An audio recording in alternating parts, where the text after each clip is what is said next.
The silent girl in the cage, the auction moon was cold and full of noise. Metal doors slammed. Alien voices shouted. Lights flickered across rows of cages, each one holding a living body. Most of the slaves inside were tall, strong, or dangerous looking.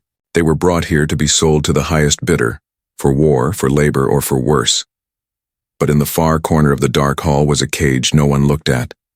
Inside, it sat a small, silent girl. Her body was thin, her skin a soft blue-gray almost, like ash. Her arms were wrapped around her knees and her long white hair covered most of her face. She didn't move, didn't cry, didn't even blink. Most buyers passed without stopping. Too small, one trader muttered. What is it? Asked another. Looks broken, the seller shrugged. No idea. Hasn't spoken, doesn't eat much, might not last the week. The buyers walked on. Jace came in late. He wore a dark coat, boots coated with red dust, and a simple comm strapped to his wrist. He was human. One of the few left who still traveled alone through this part of the galaxy. He wasn't here to buy slaves. He needed parts, fuel, maybe some peace. But as he walked past the cages, his steps slowed near the far corner. He saw her. She didn't look up. She didn't need to. He could feel something. Wrong. Not with her. With the silence around her. She was not just alone. She had been made to disappear. What's this one? Jace asked the seller. The alien shrugged. No info. Found in a derelict ship tagged, but we can't read the code. How long has she been here? 4 cycles. 4 days? No, cycles. She doesn't talk, she just sits. We feed her sometimes.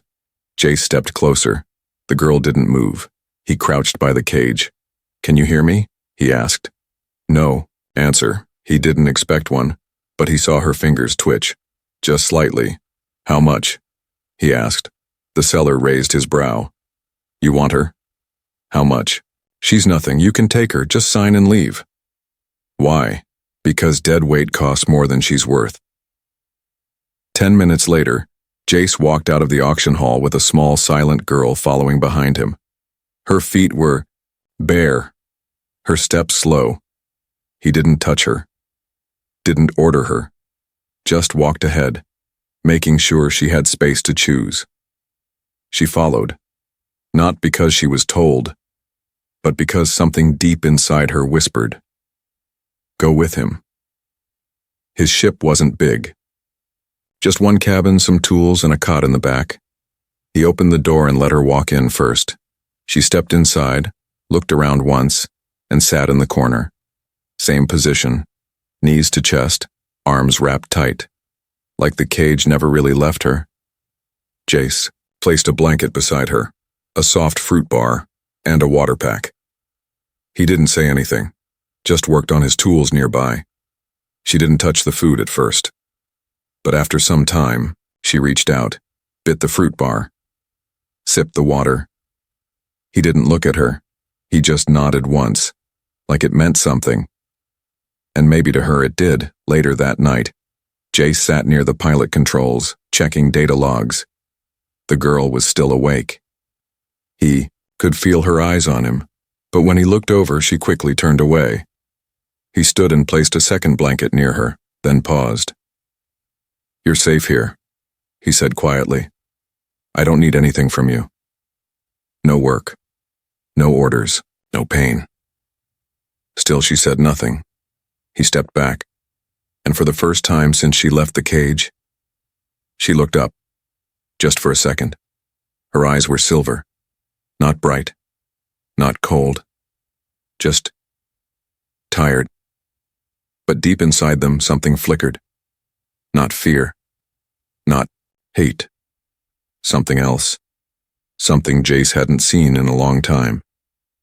Hope. The body was small, but her fear was massive. The ship drifted quietly through Trade Zone 3, its engines humming like a low whisper. Jace sat in the pilot's chair, scrolling through old maps and half-corrupted data logs. His mind wasn't on the screen, though. His mind was on her. The girl hadn't moved much since the night he brought her on board. She stayed near the back wall, curled up under the second blanket. She didn't cry. She didn't speak. But every time Jace stood or took a step, she flinched. Just a little. She didn't know yet that the cage was gone. He made her soft meals. Not the dry protein bars from the auction moon. Real food, the kind he used to cook when his younger brother was still alive. He set the plate near her and backed away each time. Sometimes she ate. Sometimes she didn't. Once, when he placed the plate down too close, she pulled away like she expected to be hit. His chest tightened. He didn't show it on his face, but something inside him cracked. On the third night, Jace left a small toy near her blanket.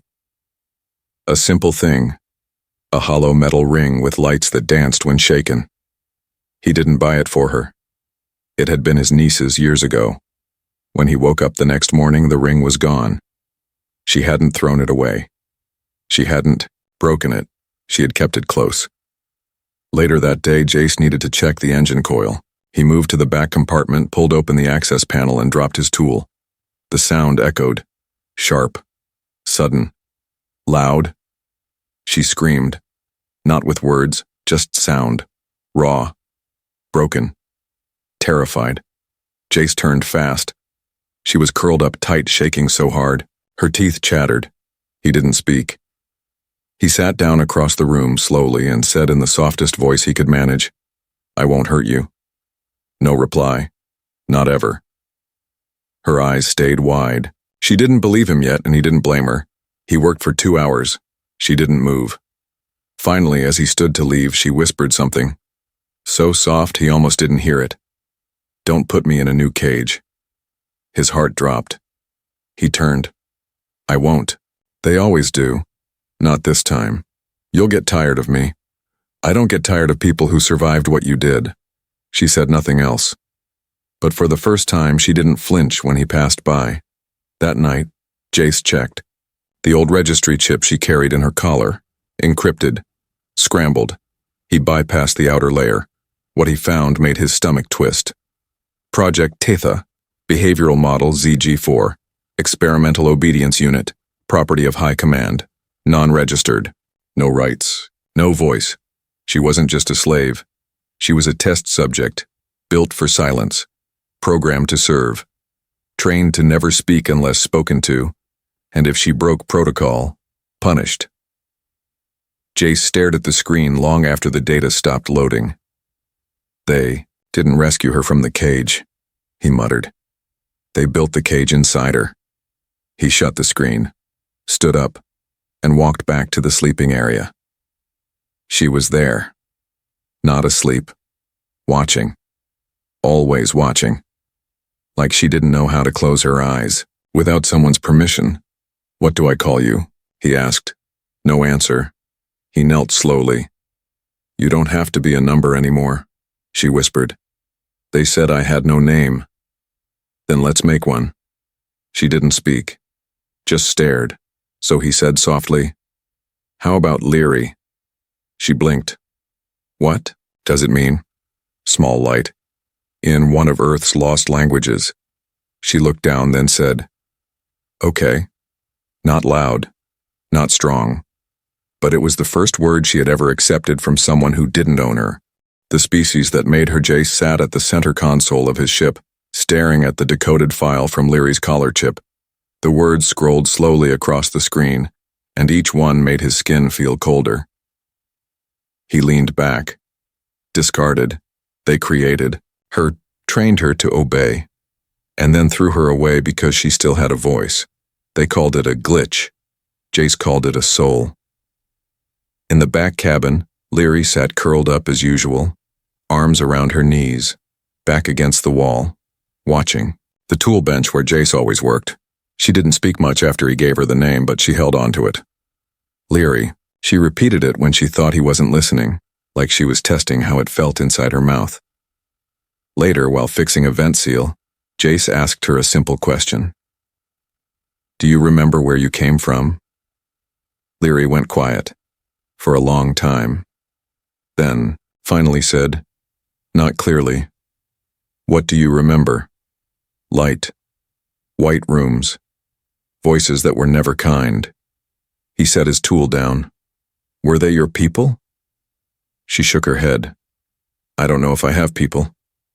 Everyone does. Jace said, not me. She stood up and walked to the table. Slowly, carefully, each step unsure, like her legs were remembering how to move. She sat across from him. You're not like them, she said. Who? The ones who made me. Jace didn't reply, so she kept speaking. They didn't want me to think. They said feeling was weakness. That silence meant loyalty. And you disobeyed? I looked out a window, she whispered. I wasn't supposed to. What did you see? A child, a small alien girl playing with dirt, laughing, no wires, no commands, no orders. She looked down at her hands. I wanted to know what that felt like. Jace leaned forward. They punished you? Leary nodded. They removed half of my memory loop, said I would forget the window. But you didn't. I still see it. Every time I close my eyes. He didn't know what to say. So he sat with her, in silence.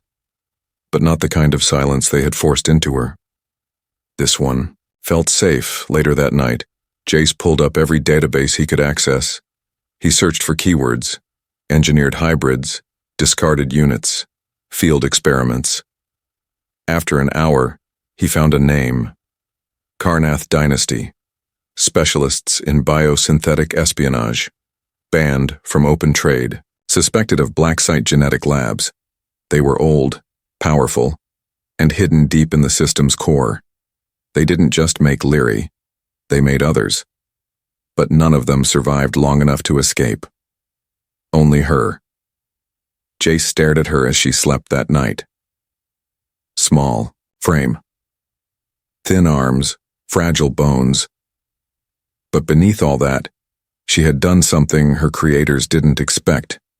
She had kept her memory. She had survived their tests. And when the time came, she had run. They'll come looking for her, he muttered. They always come back for what they claim to own. He stood, pulled the blanket higher around her shoulders and whispered, They don't own you anymore. But in the shadows of the system, a transmission was already sent. And deep inside the old labs of the Carnath Dynasty, they remembered her name. The day someone tried to take her back, the warning light blinked at Oro 400 ship time. Jace was already awake. His instincts were loud today. Something felt off in the quiet of the stars. He moved to the cockpit and checked the long-range scanner. One ship, no ID signal, moving fast. Too fast for a trader, too quiet for a patrol. He didn't need to guess. They had found her. He walked to the back of the ship. Leary sat in the corner, her knees pulled tight against her chest, still wrapped in the blanket he gave her days ago. He knelt beside her. We've got a problem. She looked up slowly. Them? He nodded. How many? Just one ship. Probably. A scout. Her eyes dropped, her voice was flat. They'll take me back. Not if I stop them. You can't. Why not? Because they don't think you're real. What? You're human. To them, humans are loud animals with soft bones. Jace smiled, but it didn't reach his eyes. Good, he said. Then they won't see me coming. The enemy. Ship docked without permission. No warnings, no alarms. They bypassed his access codes like they were made of paper. Jace grabbed his blaster and locked Lyrie in the engine room. She didn't protest. She just said, "Don't die." The airlock hissed. Two tall figures stepped in, armored, faceless, moving like ghosts. They didn't look around. They knew what they came for. One held a tracking scanner. It blinked red. Target is within proximity. Unit ZG-4 has not. Degraded, the other replied. Handler is human. Should be neutralized. We take her. We erase him. Jace stood in the corridor. Blaster aimed. You're not taking anything. They paused. Then laughed. Cold. Mechanical. You will be forgotten. Maybe, Jace said, then fired. The blast hit the first one in the shoulder. Not enough to stop it. They moved fast. One slammed Jace into the wall. Pain exploded through his ribs. He dropped the blaster. Fists. Now it was fists. He wasn't built for speed, but he was used to pain. He fought like Earth taught him, with elbows, teeth, and rage. The second one grabbed his throat. "You fight for a tool," it said. She was built to obey. Then she wasn't built well enough, Jace gasped. Suddenly, a high-pitched sound filled the hallway. The attacker's helmet cracked. The scanner exploded in its hand. The second figure spun around. And there she was, Leary, standing at the top of the stairs, small, barefoot, but no longer afraid. Her eyes glowed faint silver. Her voice was steady. "Let go of him." They didn't move, so she did. She held out her hand and the lights above flickered. Systems in the wall shorted. Wires sparked. "I wasn't just made to obey," she said. "They gave me more than they realized." The soldiers advanced. She raised her hand again. The floor beneath them surged with current. They dropped screaming. Not dead, but close. Jace coughed, holding his ribs. "How? Did you do that?" Leary looked down. "They programmed me to sense control systems, override them. They thought I'd only use it on command." "But you used it for yourself." "No," she said. "I used it for you." They dumped the two. Attackers in the cargo chute ejected into deep space. Jace sealed the ship again and collapsed into his chair. Leary sat beside him. Quiet, but not hiding. "I never thought you'd fight for me," she said. "Why not?" "Because no one ever has." He looked at her, breathing hard. "Well, now someone has." "Why?" "Because when you stood at the top of those stairs for a second, I saw someone I'd follow." Her voice dropped to a whisper. "What do I do now?" Jace leaned back. "Whatever you want." She blinked slowly, then said, "Then I want to stay." She finally spoke, and the room went still. The ship landed on an old mining moon at the edge of the Tarkari belt. No central law, no patrol routes. Just dust, drills, and people who didn't ask questions. It was the perfect place to disappear, if you knew how to stay quiet. But quiet wasn't what the girl had inside her anymore. Not after what she did, not after what she remembered. Jace paid for fuel and repairs with a few spare parts and an old energy cell. The trader didn't ask where he came from, just handed over the access chip and pointed toward the broken barracks near the loading yard. "You and the girl can stay there," the trader said. "Nobody'll bother you, long as you don't make noise." Jace nodded. Noise was the one thing he tried to avoid. But that night, Leary changed everything. The barracks were small, cracked windows, broken doors, dust on every surface. Leary didn't mind. She walked in without hesitation, dropped her blanket near the corner and sat. She didn't curl up, she didn't hide. She just sat, straight-backed, eyes open, watching everything. Jace sat across from her. "We'll stay here until the heat dies. Down. They'll come again," she said softly. "I know. But now we're ready." Leary tilted her head. "You think I'm ready? You proved it. I didn't do it for me." "I know." Silence. Then Jace asked something he'd been wondering for days. "Why did you really speak that day?" Leary's hands clenched slightly. "Because someone looked at me and didn't see a mistake." The next morning, the power grid failed across the lower mining site. The worker droids froze. The food units shut down. Half the lights went dark. A small crowd gathered in the main chamber of the miners' rest hall. Rough aliens, scarred, engineers, even a few black market techs. No one could fix it.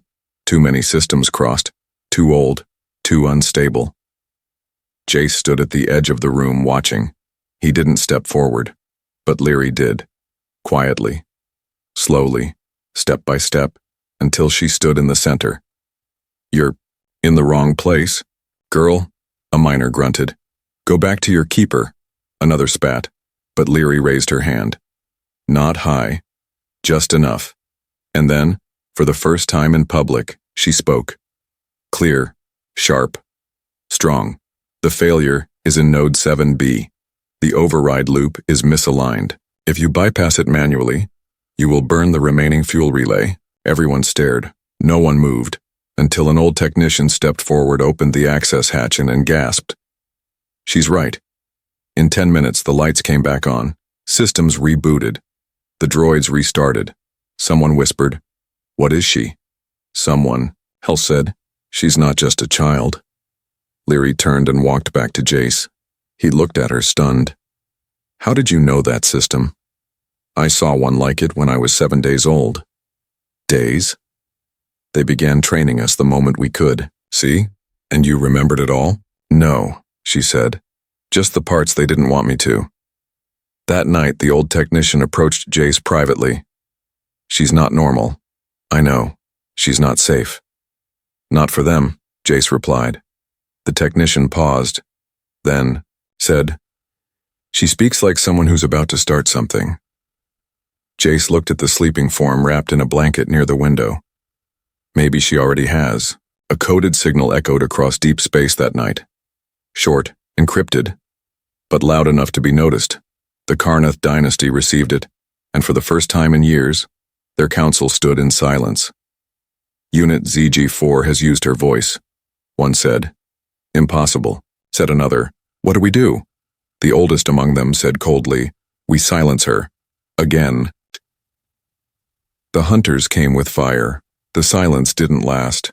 Not after Leary spoke. Not after her voice reached places it was never meant to reach. By the third day on the mining moon, Jace noticed it. The air felt different. Watchers stood longer at corners. Scanners blinked too often.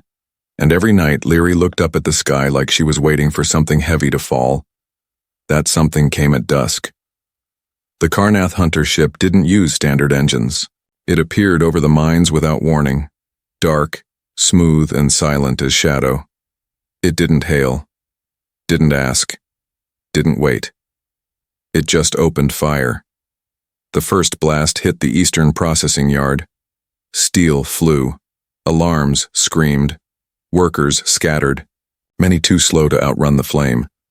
Jace ran, not from fear, but toward the sound. He reached the barracks just as the roof cracked above them. "Leary," he shouted. She was already moving, not curled, not hiding, but standing at the center of the room, eyes glowing silver again. "They're here," she said. "How many?" "More than before, and smarter." "What do they want?" "Me, or my silence."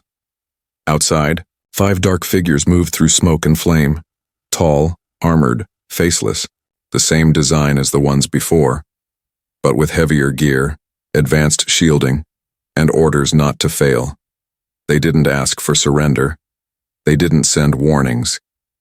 They came to erase, and they were ready to do it without mercy. Jace raised his blaster. "We hold the line." Leary grabbed his arm. "No," she said. "They won't stop unless you run. I'm tired of running. You'll die. Then let me choose how." He looked into her eyes, and for the first time, he didn't see a test subject. He saw a soldier. The first wave hit the main hall. Plasma tore through walls. Jace returned fire, using debris as cover. The hunters advanced without pause. Then everything stopped for one breath, and Leary stepped out. She walked into the open. No weapon, no armor, just her voice. "Unit ZG4 is not returning," she said loud enough for all of them to hear. "Unit ZG4 is dead." They paused, only for a moment, then raised their weapons. She raised her hand first, and the ground answered her. Machines shook. Power lines surged. The old mining grid, forgotten and broken, came alive under her control. Metal screamed. The floor split, and 3 hunters were thrown backward by a blast of redirected core energy. One burned in place. The others scrambled. "She's evolved," one of them transmitted. "She's uncontrolled. Terminate." Leary didn't stop. She walked into the fire, untouched. Systems blinked around her. She moved through flame and rubble like she belonged in it, like she was born from it. When one hunter got close, Jace fired from behind, took it down in 2 shots. Ran to her side, coughing from smoke. "How long can you hold this?" "Not long," she said. "They're adapting." Then we need an end. She nodded once, then looked at the central power core. We overload it, she said. What?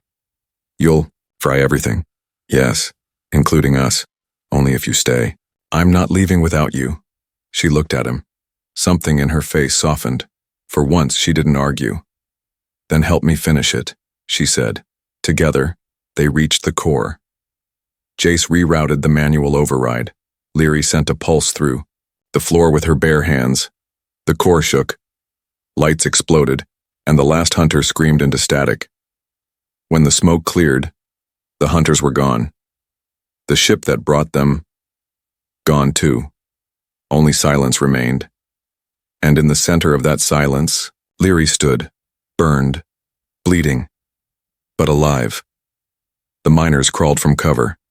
No one spoke, until one old worker stepped forward and asked, "What are you?" Leary answered softly, "Free." No longer tiny in their eyes, the mining moon burned for 2 more days. Rescue ships came too late. The smoke was already thick, the buildings already fallen. The fire had done its job, but so had she.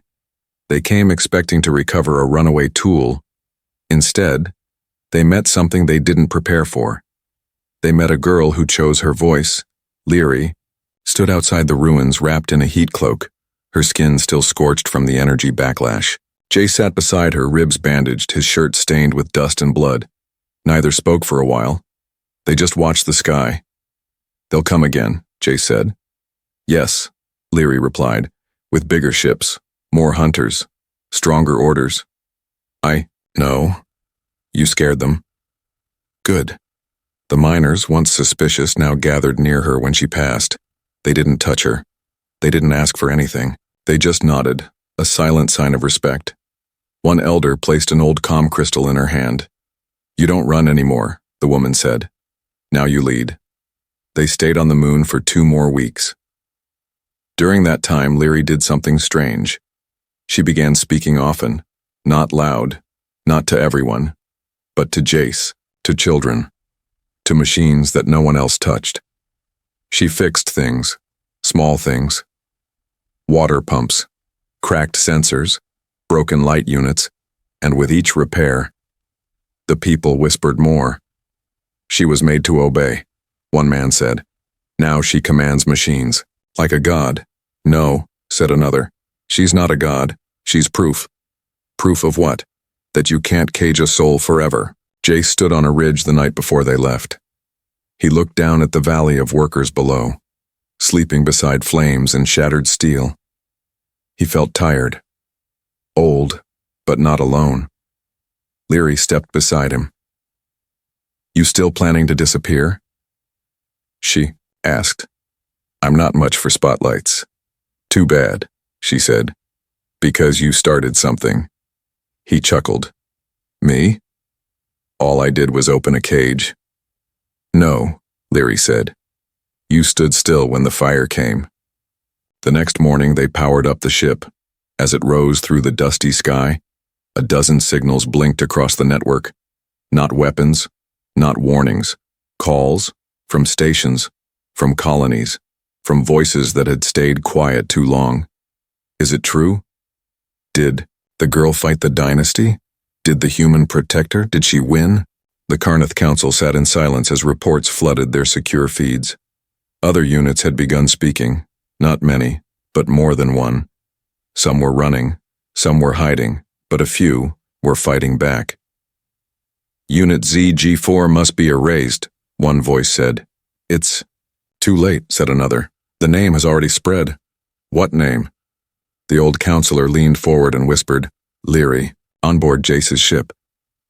As the stars stretched wide again, he looked back at the girl now sitting in the pilot's seat. Not tiny, not silent, not broken. So what now? He asked. Leary typed a short message into the console. A broadcast, public, uncoded. Her voice, clear and steady, flowed through the system. To the ones like me, you are not tools, not numbers. You are not forgotten. And if you ever want to stand, you will not stand alone.